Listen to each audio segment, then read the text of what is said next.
So I was born into a great Christian family. My parents raised me in the church, raised me and my sister. I use the expression, I was born in a pew because if the church was open and there was an event, we were there. And I'm very glad I have that foundation. I gave my life to Christ my second grade year, I believe, and was baptized then. And I think I knew what I was doing. I didn't quite know what it meant to be a full Christian just because I was so young. And it wasn't until my sixth grade year that I kind of fell away from living in Christ and living for Christ when my dad got laid off from his job in Wichita in aircraft.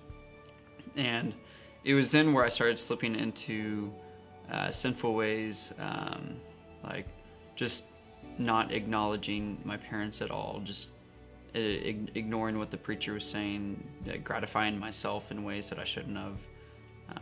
And it was then when I slipped into the addiction of pornography, and that carried on all the way through my high school years.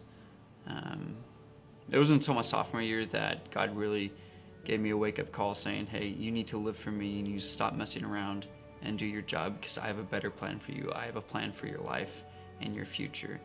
And so it was then where I needed to change things, and I didn't want to because my life was good and I liked it, and because I didn't want to, I kind of slipped into this state of depression. And so during that state, it was just very, very dark. I was suicidal for a while. I didn't want to get up out of bed anytime. And that's not just because I was a high schooler. I did not want to get up and face what the world was going to throw at me that day.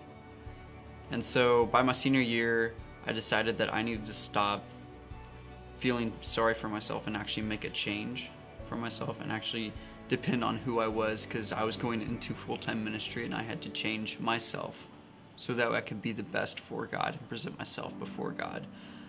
And so it was then where I stopped all of my addictions and just lived completely for Christ that summer of my senior year. And it was then when I got into a relationship that just was not God glorifying. I really fell away while still trying to pursue God, and you can't go down two different paths and end up having God right beside you. It does not work. I know because I've lived it for a while. And now that I'm in college, I'm definitely striving towards God. He is the one that I'm always looking to, and what I ultimately find my strength in.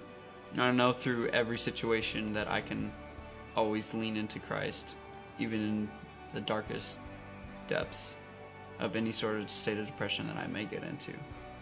I know that He is always my comfort, and He's always there right beside me, being the light in my life. My name is Josh Page, and this is me.